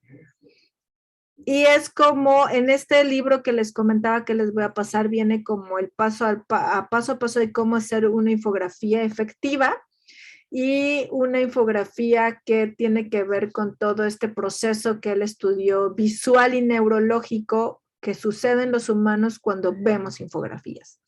Entonces, él tiene así como todos los tips de cómo hacer, cómo poner el tipo de letra, cómo poner los dibujos en ciertos ángulos y en ciertos tamaños, tantos números de palabras y de letras, para que nuestro cerebro actúe de tal manera que la información que nosotros queremos representar sea efectiva y si realmente provoque este aprendizaje dentro de nuestro sistema cognitivo y epistémico del que ya hemos hablado. Entonces les voy a pasar esto, chéquenlo también para que lo vean, y lo que les voy a exponer ahorita, que de manera muy breve, es parte de otro libro de él donde habla justamente de todo lo que se provoca, porque generalmente pensamos que las infografías son muy, muy fáciles de hacer o muy como lo más fácil, y no, tienen todo un chiste y les va a servir si están haciendo algo digital para su clase de difusión extensión. Les pregunto a quienes llevan difusión extensión, ¿ya conocían a Alberto Cairo o algo de él? Porque no sé por qué pienso que están haciendo infografías.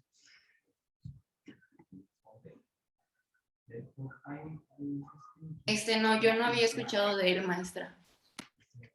¿No? No, yo tampoco. Ni yo. O- ok. A ver, déjenme abrir.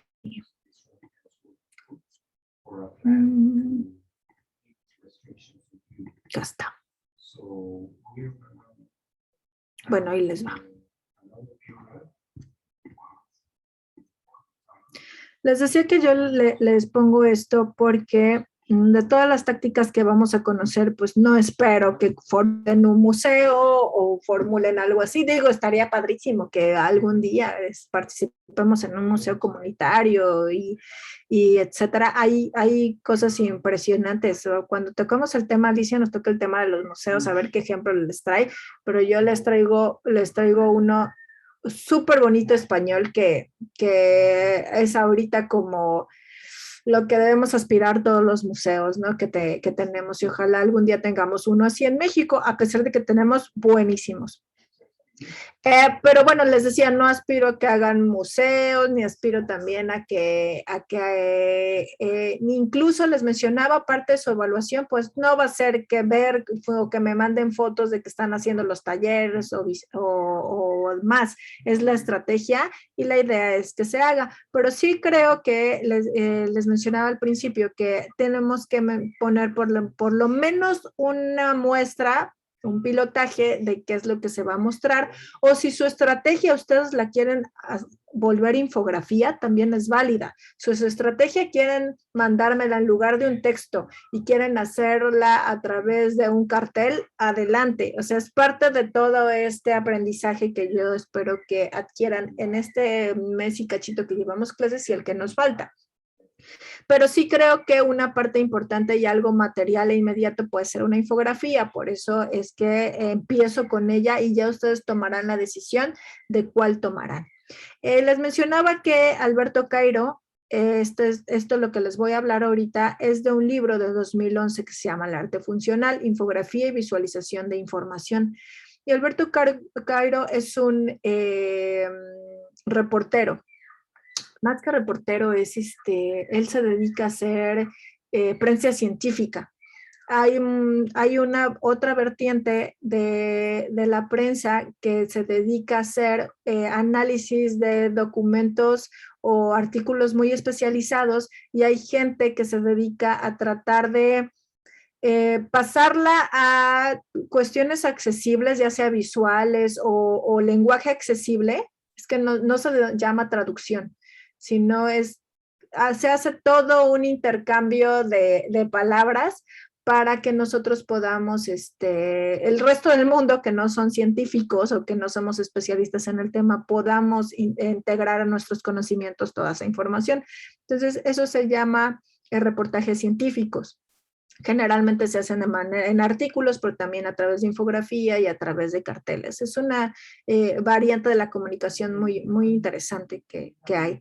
Incluso estaba viendo un ejemplo que ponían me imagino que si la conocen, la canción de El comal y la olla, de Cricri. Sí, no me digan que no. Sí, maestra, sí la conozco. Sí. Ok. Estaba escuchando cómo ponían el ejemplo de que no se utiliza la palabra traducir. Es la verdad está súper complejo, porque cuando haces divulgación justamente o estas personas que se dedican a leer cuestiones súper especializadas, que aparte son químicos, biólogos, matemáticos, antropólogos, sociólogos, leen cosas muy especializadas de su disciplina y hacen todo un intercambio epistémico para que a través de infografías, carteles, artículos de divulgación, el resto de los no especializados lo comprendamos. Entonces, lo que se mencionaba en este artículo era que no se hace una traducción como tal, sino todo este cambio en el cerebro y del lenguaje que existe, que no se puede llamar traducción, y ponían el ejemplo de la canción del comal y la olla, que yo ya no la recordaba, por cierto, pero venía así tal cual todo, si no, ahorita la googleamos rápidamente, y decían, ¿cómo traduces esto? O sea, ¿cómo traduces esta canción? Olla, letra, cri, al inglés, por ejemplo, ¿no? O sea, ¿cómo? Ahí les va, para que la recuerden.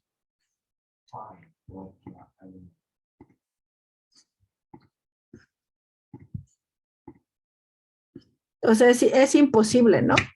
O sea, esto de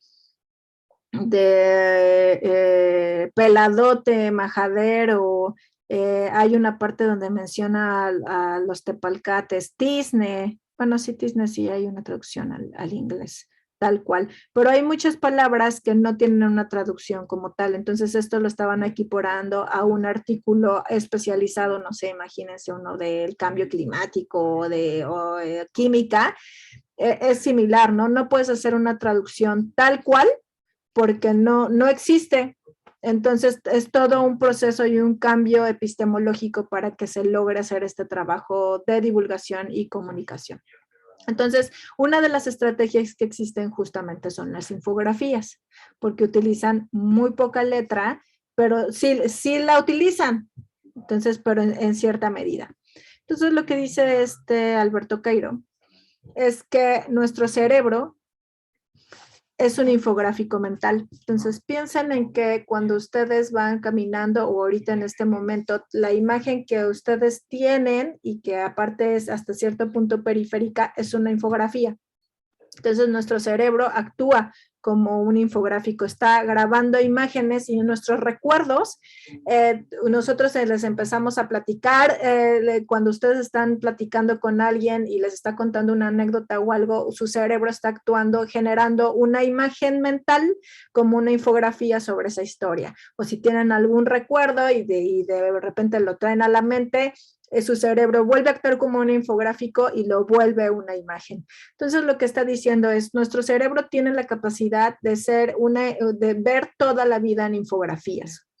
Entonces por eso funcionan muy bien las infografías, porque cuando nosotros vemos en un cartel o en una pantalla estructurada en una estrategia de información, lo que se nos quiera comunicar, entonces por eso funciona. Pero tiene que ser una estrategia muy precisa para que lo haga, porque si no, no va a servir de nada. Una infografía que no está bien hecha, no solo no va a transmitir la información, sino que cumple solamente este proceso que hablábamos del déficit. Da información, pero si ustedes se dan cuenta, provoca muy poco el diálogo.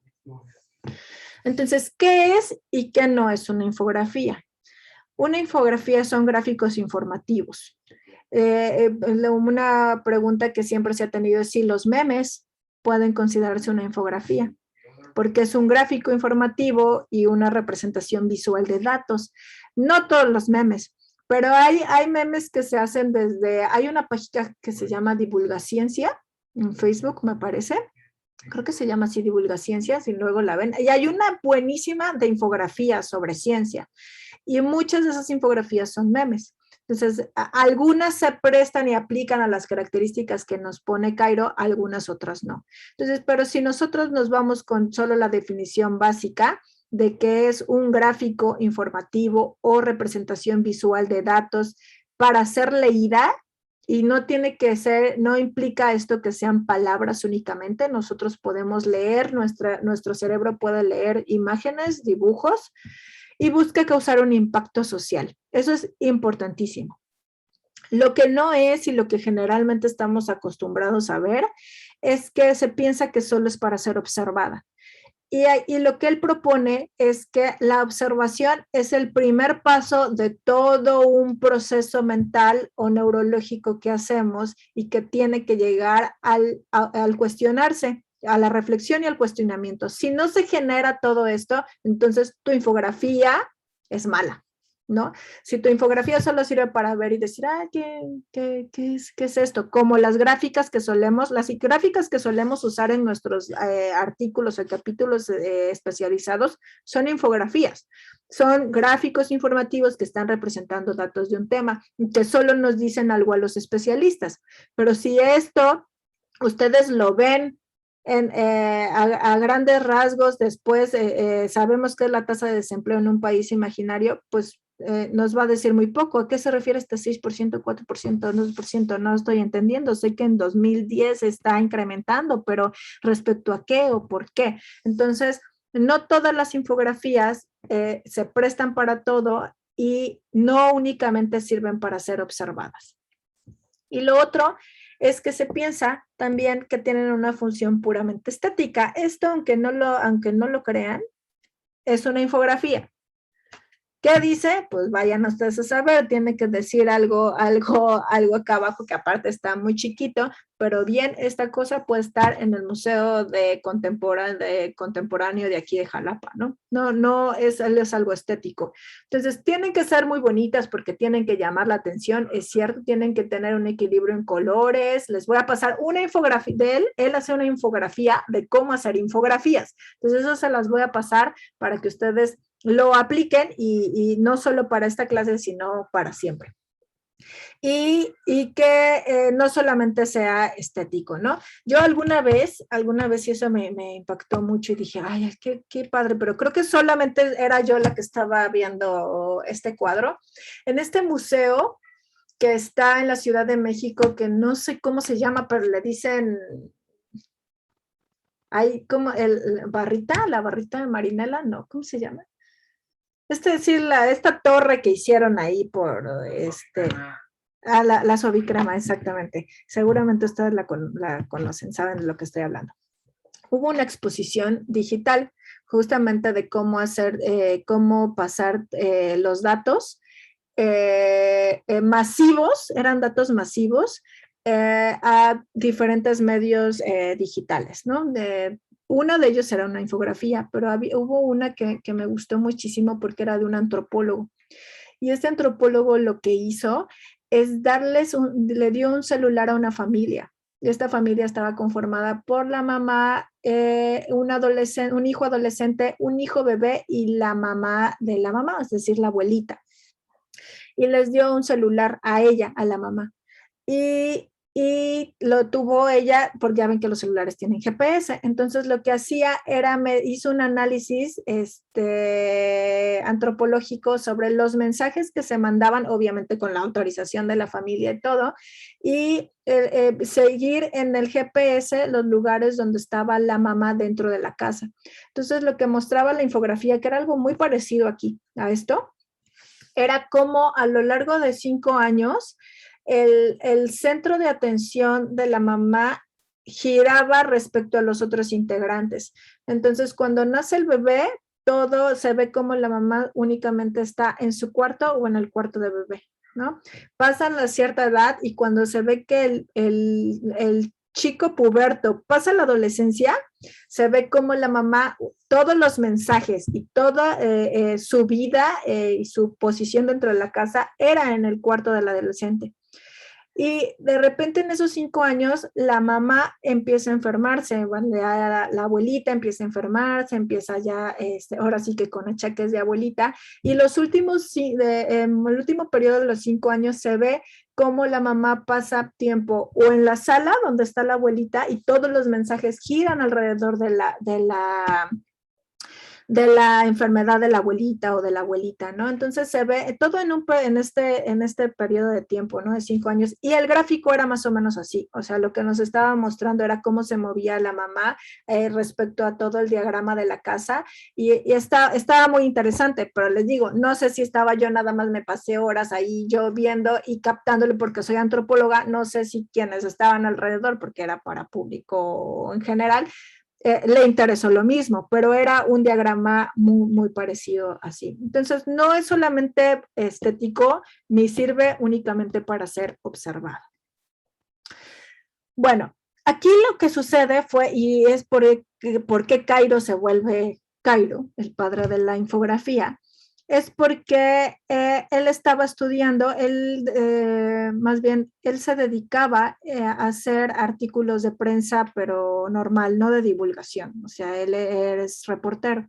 Entonces estaba leyendo la evolución, un artículo que le llegó sobre la fecundidad en España y Suecia, pero no llevaba ningún solo dibujo, vamos, ni una gráfica, ni absolutamente nada, era puro número.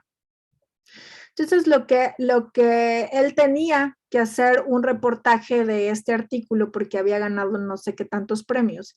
Y lo que hace es que la manera que él utiliza para entender lo que estaba diciendo este especialista es empezar a graficarlo y a dibujarlo. Y una de las gráficas que surge para incorporarlo a su propio artículo fue esta, ¿no?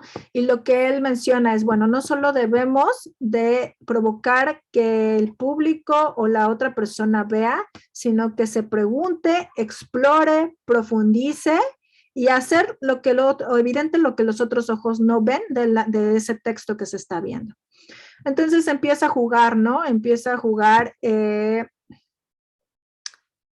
ver, espérame. Es que hay todos estos datos numéricos que no se le entienden mucho, pero cuando él lo pone y lo proyecta en esta gráfica, todo queda mucho más claro, ¿no? Entonces él empieza a poner aquí cuál es el número de hijos por mujer al final de la vida fértil y cómo va. Los datos que menciona este artículo van de 1950 a 2010 y cómo él lo va poniendo. Y entonces él se da cuenta del poder de los datos graficados o los datos que se vuelven infografías. Si él empieza con gráficas así como las que nosotros solemos hacer, ¿no? Y hasta que se vuelve experto, y les digo, ustedes pueden ver ha ganado muchísimos premios, tiene muchísimos libros sobre cómo hacer infografías. Hay unas súper bonitas, hay otras que la verdad yo todavía no les entiendo, pero si ustedes buscan, hay muchas infografías de él. De hecho, es muy difícil copiarlas y pegarlas porque justamente tienen derechos de autor, entonces no podemos utilizarlas tal cual, están hechas como para, sí, proyectos que ya están muy pagados y muy especializados ya por el renombre que existe. Bueno, entonces, él lo explica así, ¿no? Cómo nuestros ojos podemos y cómo nuestro cerebro, al ser un infográfico natural, entonces lo que vemos es todo este proceso que hay aquí, ¿no? Desde lo que tiene que llegar, desde la arquitectura de la información, es decir, toda esta información que nosotros queremos y que tenemos que transmitir tiene que ver con una arquitectura y un diseño de esa información. Tenemos que prepararla, tenemos que ver cuál va a ser nuestra meta, nuestro objetivo, con qué información contamos y tenemos que investigar muchísimo más. Y de ahí, pues todo este proceso de investigación que nosotros hacemos a nivel de temas muy especializados. Lo mismo que hacemos para nuestras clases de ecología y cultura o las clases de método etnográfico o las que tengan o su proyecto de tesis, tiene que ser parte de una infografía de manera muy breve, más simple, pero lo mismo. Tenemos que obtener información, filtrarla, organizarla, presentar los datos, organizar los datos, tener un objetivo, etcétera. Y de ahí viene esta parte, que es una de las más complicadas y que de repente nosotros, si hacemos infografía, pues así lo hacemos como Diosito nos da a entender y ponemos la imagen que nosotros queramos y lo atipujamos de un chorro de texto. ¿Sí han visto estos carteles que ponen en los congresos cuando hay concurso o hay exposición de carteles? ¿Sí les ha tocado ver? En congresos, o sea, en un ambiente especializado. ¿Sí están ahí, oigan? ¿O estoy hablando algo? No, sí, maestra, aquí estoy. Bueno, yo. Sí, maestra. Maestra. Ok, pero bueno, regreso a la pregunta. ¿Sí han visto estos carteles que te das y esta indigestión cada que te paras enfrente y hay un chorro, 1000 letras y números y dibujos así chiquititos y te quieren dibujar todo en el cartel? Sí los han visto, ¿no? En los congresos, hablo de los congresos porque los carteles y las infografías que se presentan en congresos son distintas a las que con nuestro cartel que ustedes están haciendo o su infografía que están haciendo quizá para la clase de difusión y extensión y la que harán para esta.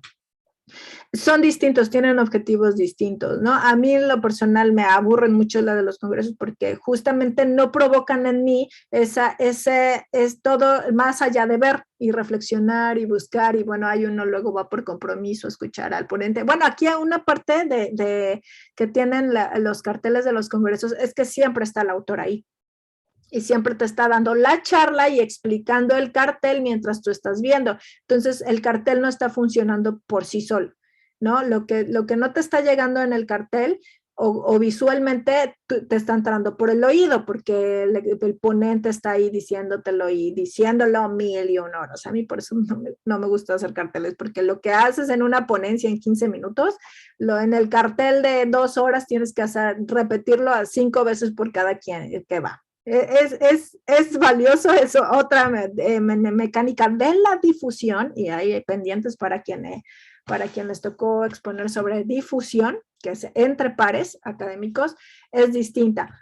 Ahorita nosotros estamos pensando en una vinculación con la comunidad que ustedes eligieron y que evidentemente no vamos a poner todos estos carteles engorrosos ni vamos a estar parados junto a ellos explicándoles todo lo que no está en el cartel o lo aparte de lo que está en el cartel, ¿no? Aquí estamos pensando en estas infografías que son amigables y que buscamos, aparte de transmitir, que el público reflexione.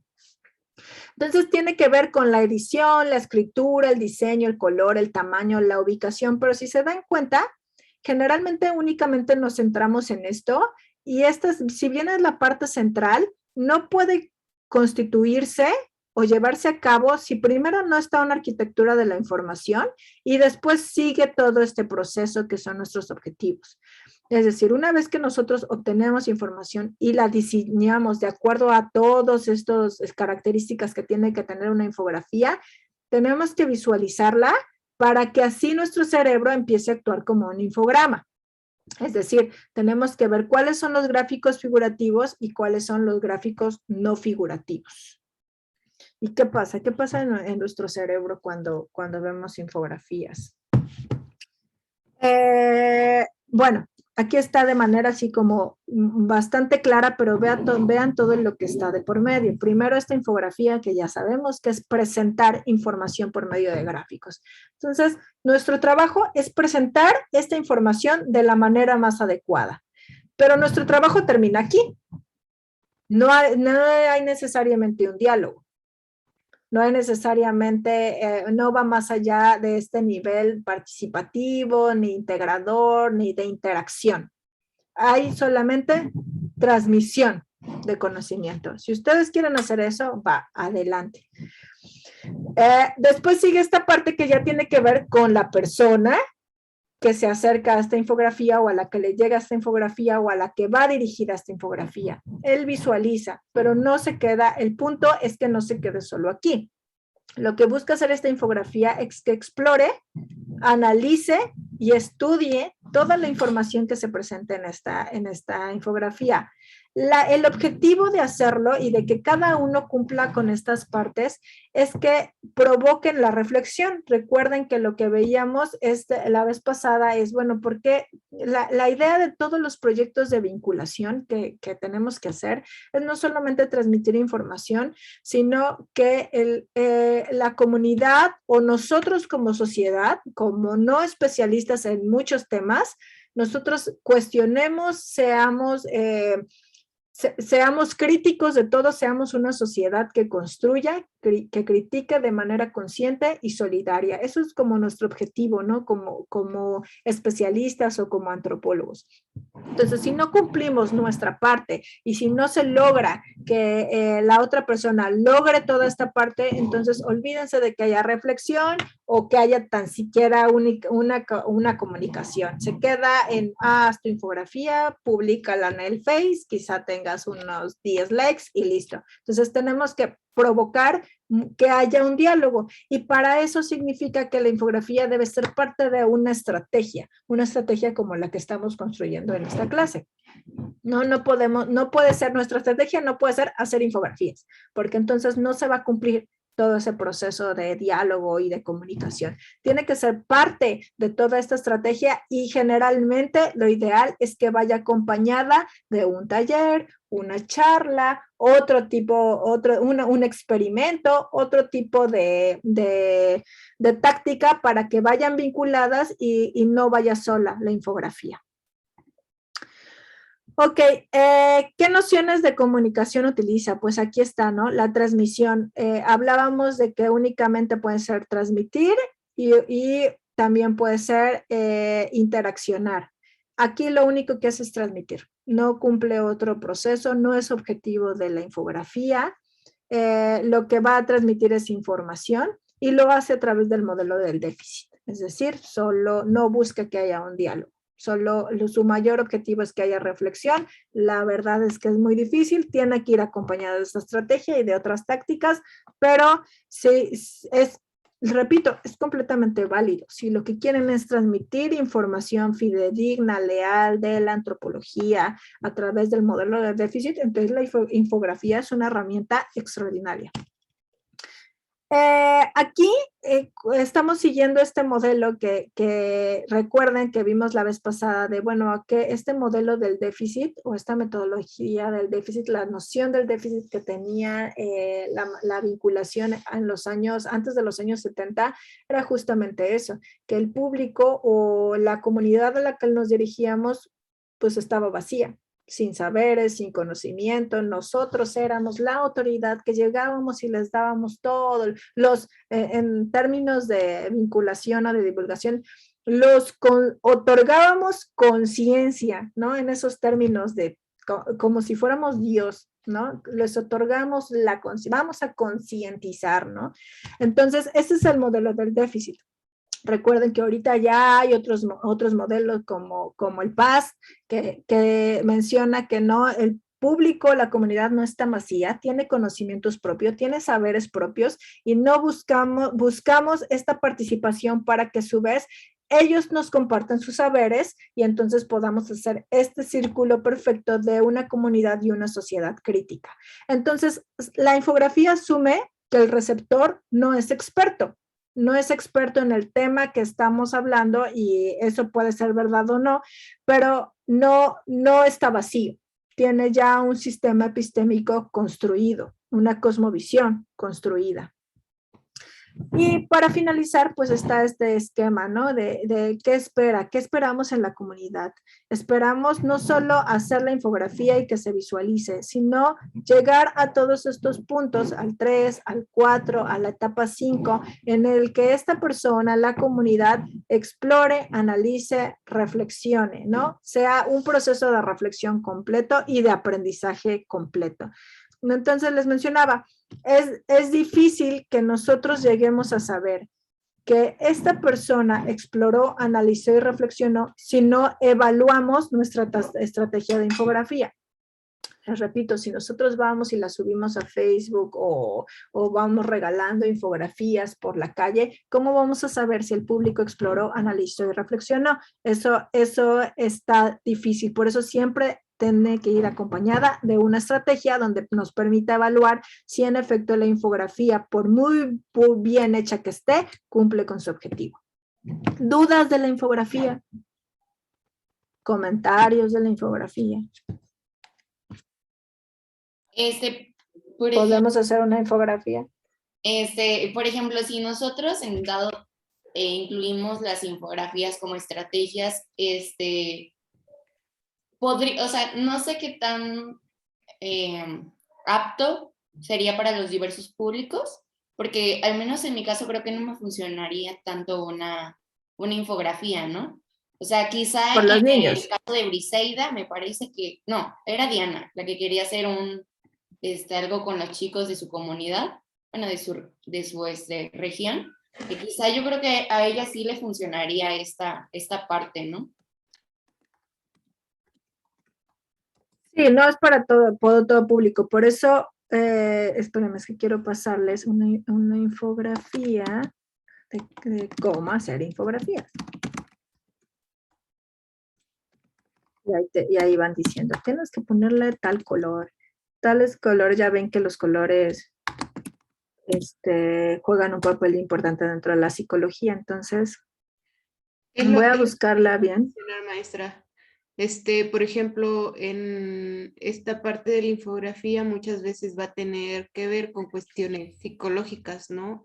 En qué es lo que llama la atención, como los colores, las letras, el tamaño de las letras, las imágenes que vayas a poner. Por ejemplo, en cuestiones así de comida, etcétera, Normalmente tienen los colores rojo y amarillo porque psicológicamente provocan el hambre, ¿no? O provocan que te den ansias por comer. Entonces va a tener mucho que ver esta parte de las imágenes, los colores y los tamaños. Ujú. Sí, completamente. Es mental y es psicológico y es emocional, ¿no? Entonces, más allá de que a ustedes les guste el mostaza o el verde fosforescente, sí pensar en su público, en su comunidad. O sea, si todo gira alrededor de este contexto social del que van a trabajar y de la comunidad, piensen en sus públicos y en esas estrategias que ya hay libros, se las voy a pasar, de cómo hacer una infografía. Y sí, también tienes razón, Daniela, no toda la infografía puede estar dentro de una estrategia, porque cumple un objetivo en específico y tiene que ver, justamente por eso ustedes tienen que hacer un análisis primero de, bueno, ¿cuál es mi objetivo? ¿Son los niños chiquitos? ¿A los niños chiquitos de 3 años les voy a repartir infografías? Pues por supuesto que no funciona así, pero quizá algunos proyectos sí. Y recuerden, nunca va a funcionar sola. O sea, sí funciona, pero no tiene el mismo impacto de cuando ustedes hacen una infografía o un folleto. O lo que pues sí pueden hacer es que quienes están pensando en folletos, incluir una infografía dentro de ese folleto, ¿no? Y quizá el papá, no dirigida para los niños, pero sí para el papá, para que vea qué información se les está dando y ya hasta matas 2 pájaros de un tiro, ¿no? Ya hasta te comunicas con los papás y con los niños.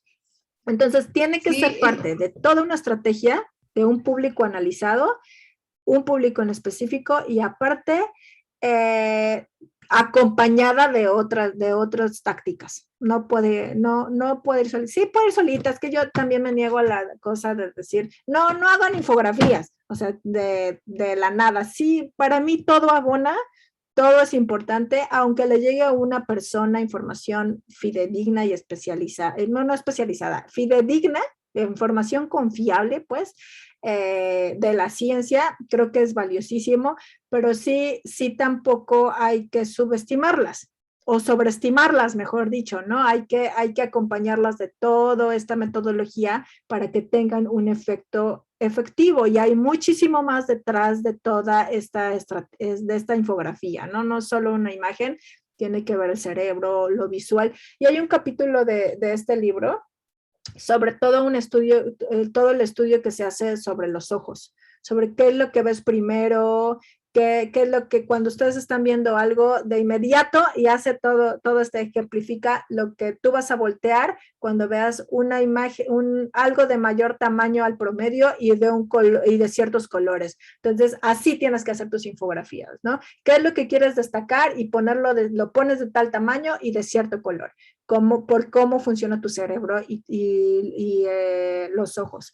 Entonces, se los voy a pasar eso para que vayan preparando, porque sí me gustaría que hicieran por lo menos una infografía dentro de su estrategia, porque es la manera en que es, digamos, la táctica más inmediata, ¿no? No es la más adecuada, pero sí es la más inmediata. Y les digo, si su estrategia ustedes quieren convertirla en lugar de un texto en una infografía o en un cartel, adelante, ¿no? Eso creo que sería así como, wow, sí se les quedó algo de vinculación a la comunidad. ¿Dudas, comentarios? La próxima clase nos vamos a enfocar a lo que ustedes trajeron para algunas otras tácticas, algunas otras maneras de vincularse. Les voy a dejar su actividad para la próxima semana, ya bien descrita en Eminus, pero quisiera saber si tienen alguna duda o algún comentario. No, maestra, todo bien. Por mi parte no, maestra, tampoco. No, maestra. Ok. Bueno, pues entonces, pues muchas gracias, que pasen bonito fin, creo que hay puente, pero no sé, pregúntenle a sus maestros de lunes, según yo sí hay puente, pero pues nosotros nos vemos hasta el próximo viernes. Que descansen. Muchas Gracias, gracias. igualmente. No, mejor échenle, no descansen, échenle energía este viernes. Nos vemos. Adiós.